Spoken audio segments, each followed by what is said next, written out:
วันนี้เรามาเขียนตัวกะต่อนะครับเกือบหมดนะฮะที่จดไว้นะครับโกลาหลนะครับโกลาหลโกลาหล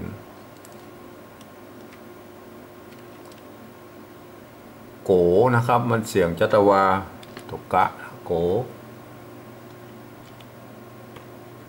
ลาโกลาหล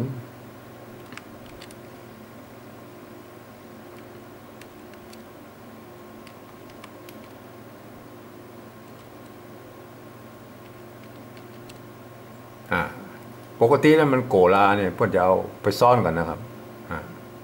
อย่างนี้กับโกลาหลเพื่อจะเอาซ่อนกันเนี่ยครับให้มันบเปลืองเนื้อที่กระดาษเมื่อพับษาเพื่อนมันสั้นเพื่อจะไปไว้ลมเนี่ยโกลาหลนะครับเอาไปซ่อนกันไว้โกลาหลนะครับกฎหมายก็เสียงจัตวาก็ใช้ตัวกะนะครับตัวละตะนะครับตัวละตะก็คือตัวนี้นะครับว่างลุ่มนี่กดนะครับอันนี้ตรงตัวแล้วครับไปเขียนไปตรงตัวแล้วฮะกฎหมายนะครับกฎหมายกาละนะครับกาละกาละมันต้องไปใส่สระแล้วครับมันต้องมีมันต้องใส่สระก็ได้แล้วครับมันต้องมันนี่ก็กาละแล้วครับถ้าเอามาแว่งรูปไม่ยังไงมันก็กลายเป็นกาแล้วไปต้องอย่างอี้นะมันต้องการกระบาลไปเขียนในอี้นะแต่มันก็เขียนได้เหมือนกันนะกาละนะครับนี่นะครับมันต้องใส่สระนะครับเกือกนะครับเกือกมาดูตารางเสียงเอกนะครับเสียงเอกก็ต้องใจตุกะนะครับ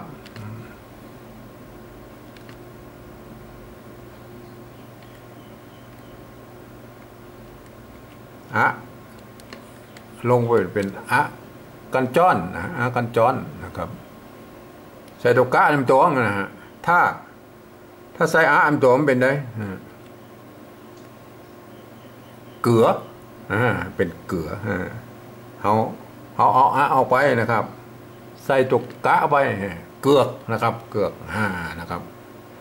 โกลาหลกฎหมายกาละเกือกนะครับมาเขียนเป็นภาษาปริวัตินะครับแบบ2นะครับภาษาปริวัตินี่เอาออกไปตั้งสำเนียงไทยได้เลยนะครับเพราะว่ามันจะง่ายต่อการเขียนโกลาหลนะครับโกลาหลกฎหมาย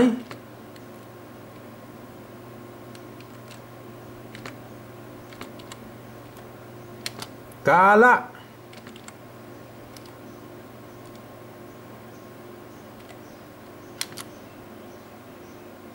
เกือก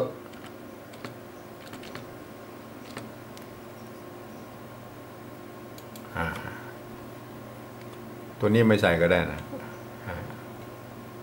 แต่เวลาอ่านต้องใส่นะครับกาละเนี่ยถ้าเราจะแปลมาเป็นภาษาปริวัติเนี่ยเรา